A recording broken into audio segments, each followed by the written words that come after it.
27 de julho, Café com Deus Pai.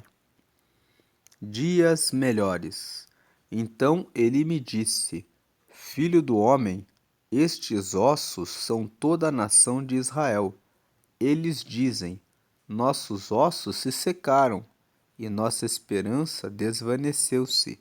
Assim diz o soberano, o Senhor: Trarei vocês de volta à terra de Israel.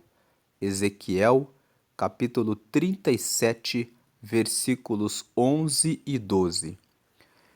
Esse texto que nós acabamos de ler é um trecho do texto de Ezequiel, capítulo 37. Se você abrir a Bíblia no livro de Ezequiel, no capítulo 37, você vai ler uma história interessante. Vamos ler essa história. Aqui em Ezequiel, no capítulo 37, vamos ler a partir do verso 1 até o versículo 12. Eu senti a presença poderosa do Senhor, e o seu Espírito me levou e me pôs no meio de um vale onde a terra estava coberta de ossos. 2. Ele me levou para dar uma volta por todos os lugares do vale, e eu pude ver que havia muitos ossos, muitos mesmo, e estavam completamente secos. Verso 3. Então o Senhor me disse: Homem mortal, será que esses ossos podem ter vida de novo? Eu respondi: Senhor, meu Deus, só tu sabes se podem ou não. 4. Ele disse: Profetize para esses ossos. Diga a esses ossos secos que deem atenção à mensagem do Senhor. 5. Diga que eu, o Senhor Deus, estou lhes dizendo isto. Eu porei respiração dentro de vocês e os farei viver de novo. 6. Eu lhes darei tendões e músculos e os cobrirei de pele. Porei respiração dentro de vocês e os farei viver de novo. Aí vocês ficarão sabendo que eu sou o Senhor. Versículo 7. Então profetizei conforme a ordem que eu havia recebido. Enquanto eu falava, ouvi um barulho. Eram os ossos se ajuntando uns com os outros, cada um no seu próprio lugar. 8. Enquanto eu olhava, os ossos se cobriram de tendões e músculos e depois de pele. Porém, não havia respiração dos corpos. 9. Então o Senhor me disse: Homem mortal, profetize para o vento. Diga que o Senhor Deus está mandando que ele venha de todas as direções para soprar sobre esses corpos mortos a fim de que vivam de novo. 10. Então profetizei, conforme a ordem que eu havia recebido. A respiração entrou nos corpos, e eles viveram de novo, e ficaram de pé.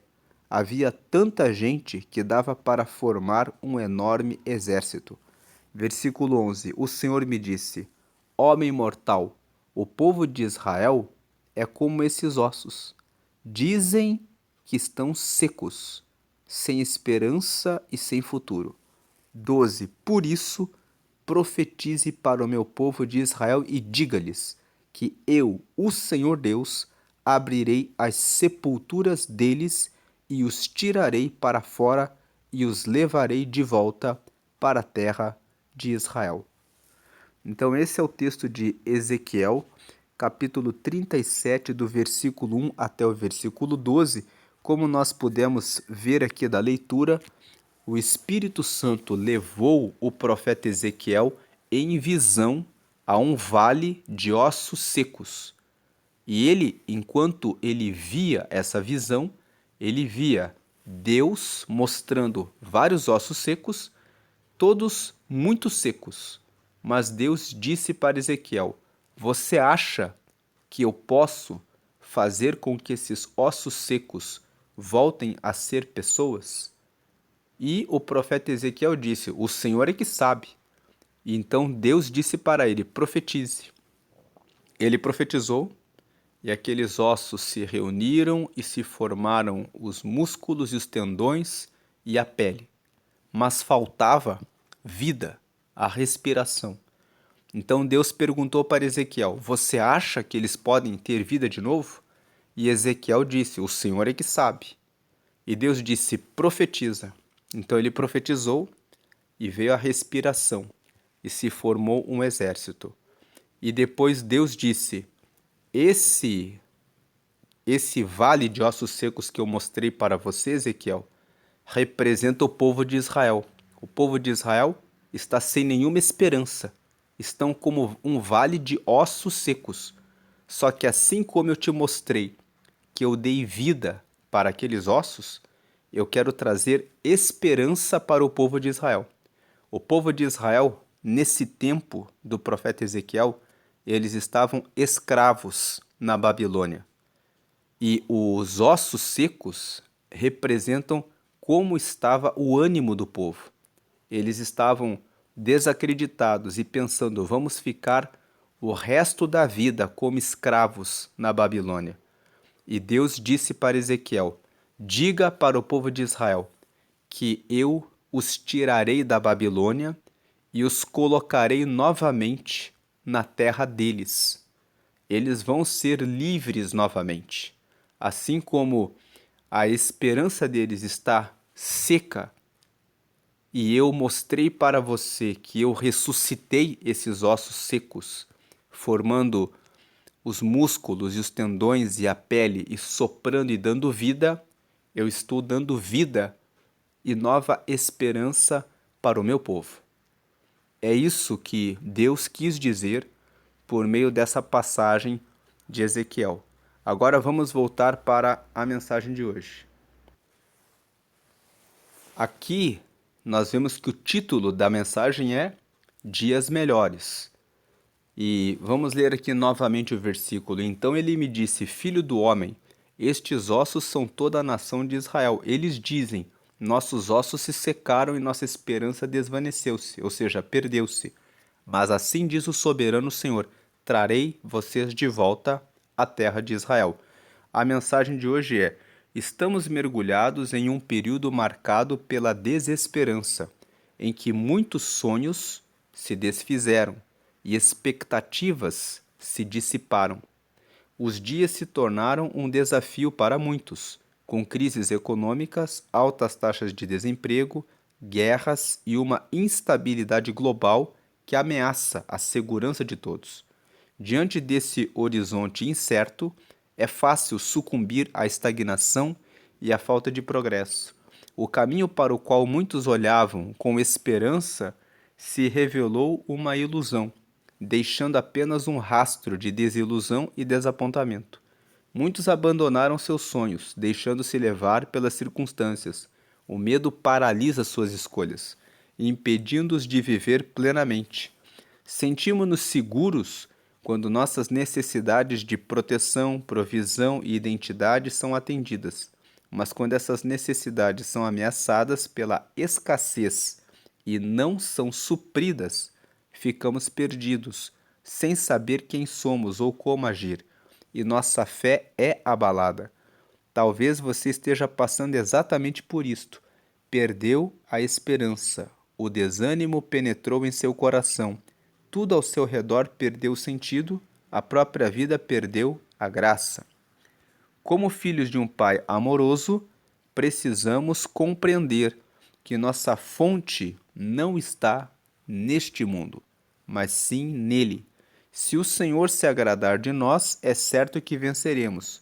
Portanto, não temos tempos difíceis e as circunstâncias desoladoras, pois o Senhor é capaz de transformar qualquer realidade e o guiar em um caminho seguro, onde há esperança, alegria, paz, segurança, perdão, renovo, coragem, força e ânimo para prosseguir.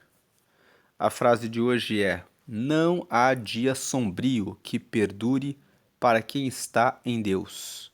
Lendo mais uma vez: Não há dia sombrio, ou seja, dia escuro, nebuloso, tenebroso, difícil, com barreira. Não há dia sombrio que perdure para quem está em Deus. Então, o segredo é estar em Deus. Hoje é o dia 208 de 365. A leitura bíblica de hoje é o Salmo 84 e a palavra-chave é esperança. Como está o seu nível de esperança? Talvez você esteja sem esperança, mas a mensagem de hoje nos fala que Deus tem dias melhores para aqueles que estão nele. Talvez você tenha se afastado um pouco de Deus e hoje é dia de você fazer uma oração e dizer: Jesus, me aproxima de Deus. Talvez você tenha andado na sua jornada nessa terra sem Deus. E hoje Deus está convidando você para se aproximar dele. Mas para se aproximar dele, você precisa aceitar a Jesus, porque Deus disse que o perdão dos nossos pecados vem pelo sangue de Jesus. Deus enviou Jesus para que assumisse a forma de carne e ele vencesse o pecado e morresse na cruz, e pelo sangue dele nós recebemos o perdão dos pecados. Quando nós somos perdoados dos nossos pecados, nós nos tornamos amigos de Deus. O pecado nos afasta de Deus. O que é o pecado?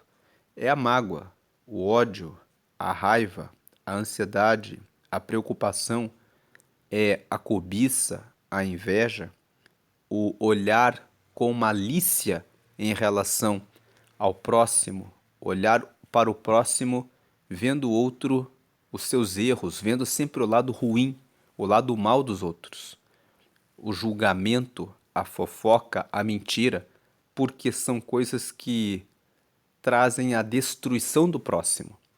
Tudo isso são coisas que desagradam a Deus e que nos separam de Deus. Mas quando você aceita Jesus como teu Senhor e Salvador, você está dizendo: eu reconheço que eu sou pecador e eu sei que eu preciso do sacrifício de Jesus. Por isso que Ele é o nosso Salvador. Ele nos salva de ficarmos condenados do pecado. Nosso pecado é justificado. Então, quando nós vamos diante de Deus, Deus fala: Ele aceitou Jesus e eu recebi o sacrifício de Jesus, e como Ele aceitou a Jesus, o sacrifício de Jesus limpou, justificou os pecados dessa pessoa, então ela pode vir até mim. Então, eu convido você a fazer uma oração comigo. Você que quer aceitar a Jesus e ser amigo de Deus. Diga assim comigo: Senhor Jesus, eu te aceito como meu único Senhor e Salvador. Escreve o meu nome no céu, no livro da vida, e me dá o teu Espírito Santo para te seguir até a eternidade. Amém. Com essa oração, você recebeu a Jesus como teu Senhor. Então agora ore, leia a Bíblia e siga a Ele como teu Senhor. Você aceitou Ele como seu Salvador, reconhecendo que tem pecados e que você aceita que o sangue dele é que te salva, te justifica dos pecados e te torna filho de Deus. Você agora pediu para escrever o seu nome no céu, no livro da vida. Lá em Apocalipse, no capítulo 20, no versículo 15, está escrito que quem tem o nome escrito no livro da vida é salvo. E quem tem o nome escrito no livro da vida? Aqueles que aceitaram a Jesus, como você fez agora. E você pediu para ter o Espírito Santo. O Espírito Santo vai falar com você como uma voz interna, uma consciência dizendo quando você está certo ou errado, dizendo para você: não faça isso, ou faça isso ou aquilo. Você vai perceber essa voz, que é a voz do Espírito Santo falando com você, porque você pediu para ter o Espírito Santo com você a partir de agora. Agora você deve procurar uma comunidade de fé, uma igreja, e pedir informações para se batizar nas águas. O batismo nas águas tem que ser feito de forma consciente, não aquele batismo que os seus pais fizeram quando você era uma criança, porque você não tinha consciência se você queria seguir a Jesus. O batismo tem que ser de forma consciente e de todo o corpo, porque representa que todo o seu corpo você entrega para Deus. Quando você sai das águas, você está dizendo: eu estou inteiramente de Deus. Depois que você se batizou nas águas, você pode participar da ceia. A ceia é uma comunhão entre os irmãos que acontece, na maioria das vezes, uma vez por mês. Em algumas igrejas acontece de 15 em 15 dias, em que as pessoas pegam um pão, partem e pegam um cálice com suco de uva. O pão representa o corpo de Jesus que foi partido por nós, e o cálice com suco de uva simboliza o sangue dele que nos limpa do pecado. Quando você come o pão e bebe o suco de uva, você está dizendo que você faz parte do corpo de Jesus. Está dizendo que você reconhece que foi perdoado pelo sacrifício dele, pelo sangue dele, do corpo dele e do sangue dele. E você anuncia que um dia ele vai voltar.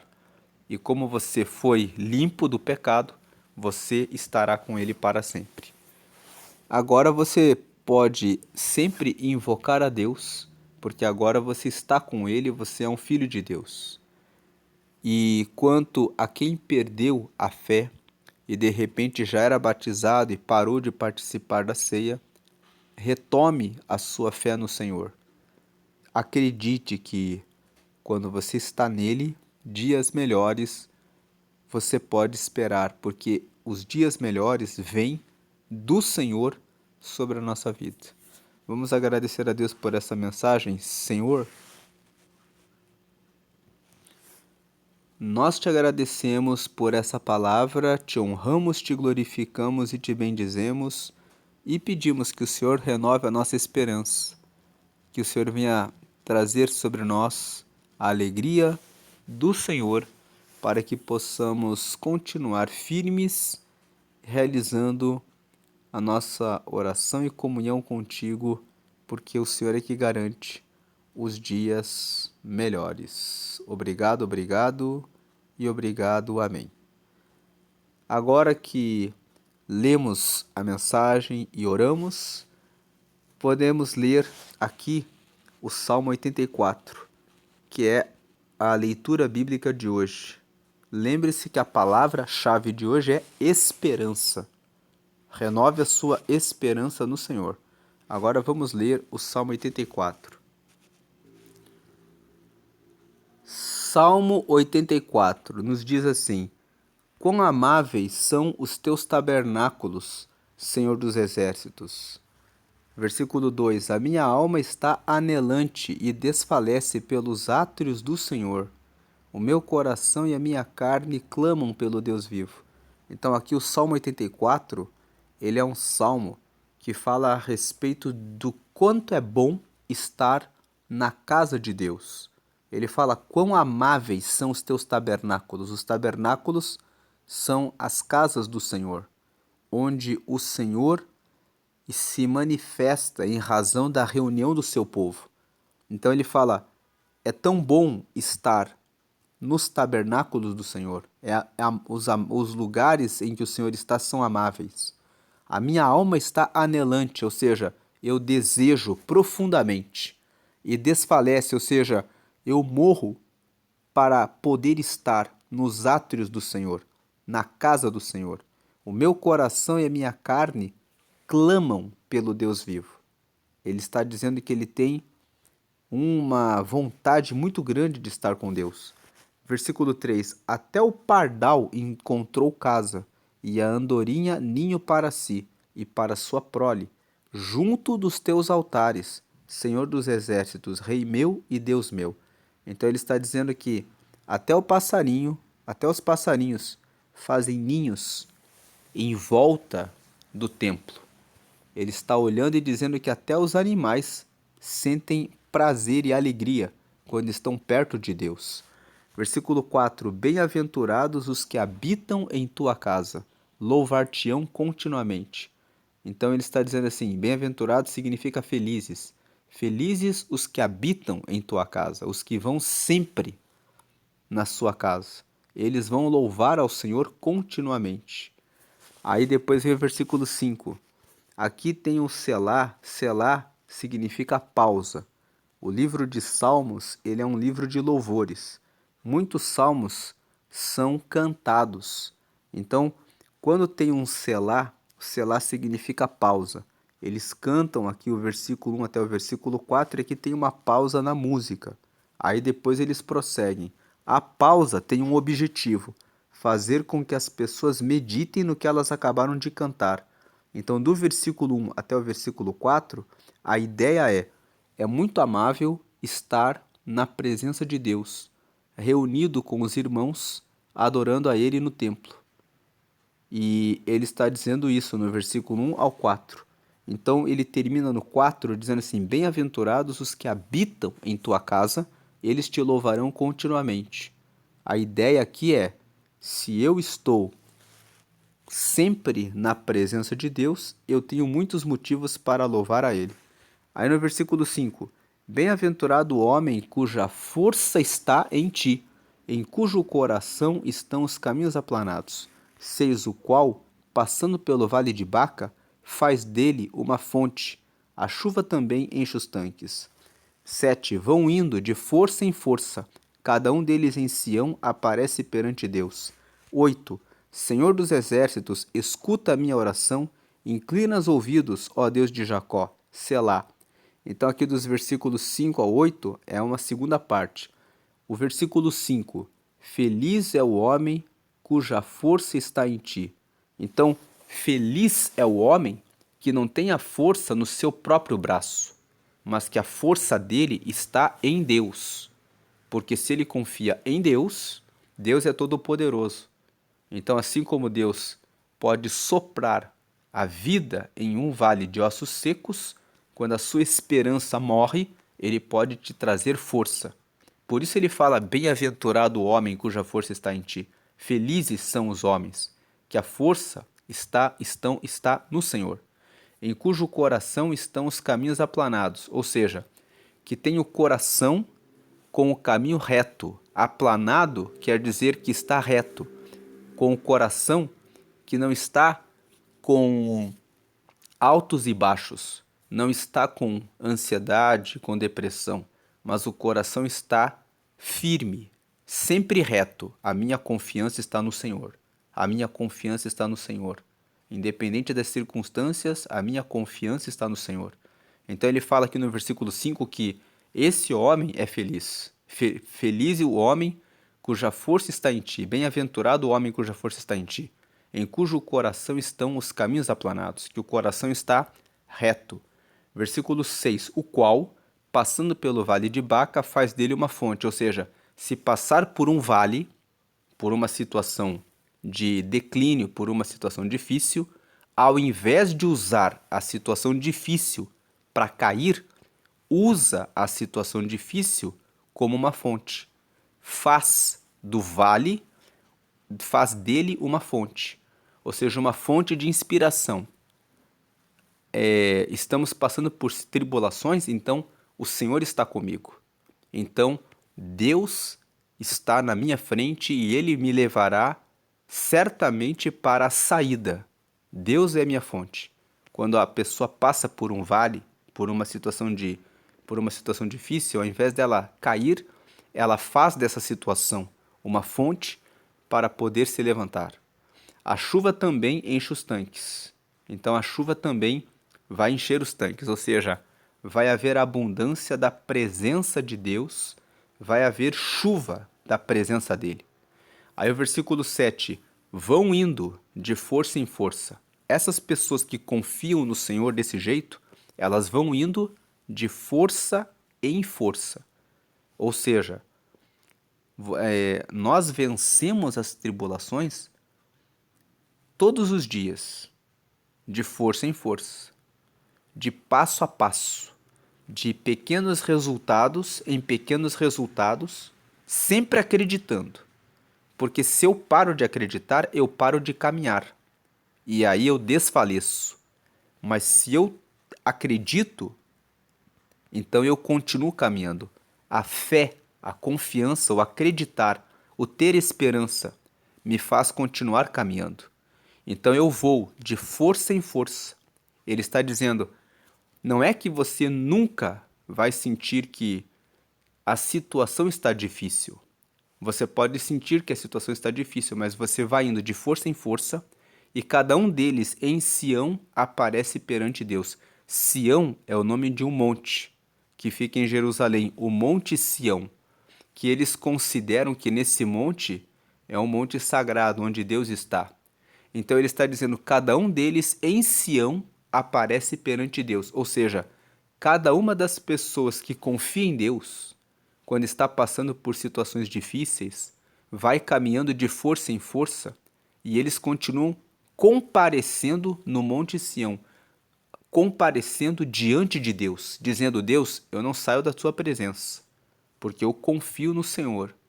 Eu sei que o Senhor está comigo.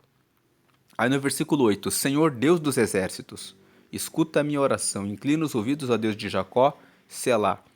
Essa segunda parte aqui, do 5 ao 8, está dizendo, felizes são aqueles que mantêm a confiança em Deus, que quando caem numa situação difícil, no vale, fazem dessa situação uma fonte de inspiração e recebem a chuva do Espírito Santo e vão indo de força em força, de passo em passo, sempre comparecendo no Monte Sião, onde está a presença de Deus, sempre estando com Deus. Esses aqui podem chegar até Deus e dizer, o versículo 8, Senhor Deus dos exércitos, escuta a minha oração, inclina os ouvidos a Deus de Jacó. 9. Olha, ó Deus, escudo nosso, e contempla o rosto do teu ungido. É um pedido. Olha para nós. Olha para o escudo nosso, a nossa proteção. 10. Porque vale mais um dia nos teus átrios do que em outra parte 1000. Preferiria estar à porta da casa do meu Deus a habitar nas tendas da impiedade. Então, versículo 10. Vale mais a pena estar na casa de Deus do que 1000 dias em qualquer outro lugar. E versículo 11. Por quê? Porque o Senhor Deus é um sol e escudo. O Senhor dará graça e glória. Não negará bem algum aos que andam na retidão. Veja que ele fala, o Senhor ele é um sol, ele nos traz calor, ele nos traz vida, ele nos traz alimento, saúde e ele nos traz escudo, que é proteção. O Senhor dará graça e glória, ou seja, ele dará alegria, força, vigor, energia, ânimo para prosseguir e glória. Glória significa honra, ele vai nos dar a vitória. Não negará bem algum aos que andam na retidão. Ele não vai negar bem nenhum aos que andam no caminho reto. 12. Senhor dos exércitos, bem-aventurado é o homem que em ti põe a sua confiança. Então esse é o Salmo 84. É um salmo que nos fala que vale a pena estar na presença de Deus, que vale a pena ter a alma desejando Deus, porque até os passarinhos, o pardal e a andorinha, encontraram um ninho perto da casa de Deus. Bem-aventurados os que confiam em Deus, bem-aventurados aqueles que têm a força em Deus, que quando passam por um vale, fazem do vale uma fonte de inspiração para caminharem de força em força e comparecerem diante de Deus e pedirem para que Ele ouça a oração. Deus escuta a oração e vale mais um dia na casa de Deus do que 1000 dias em qualquer outro lugar. Porque o Senhor é Deus, Ele é o sol e escudo, dá graça e glória, não nega bem nenhum aos que andam na retidão, e bem-aventurado é o homem que deixa sua confiança no Senhor. Vamos agradecer pelo Salmo 84. Senhor, te agradecemos pela leitura do Salmo 84. Te agradecemos porque é verdade que na tua presença recebemos sempre força, alegria, proteção para caminharmos e vencer todos os desafios. Muito obrigado por todas essas bênçãos, em nome de Jesus. Amém.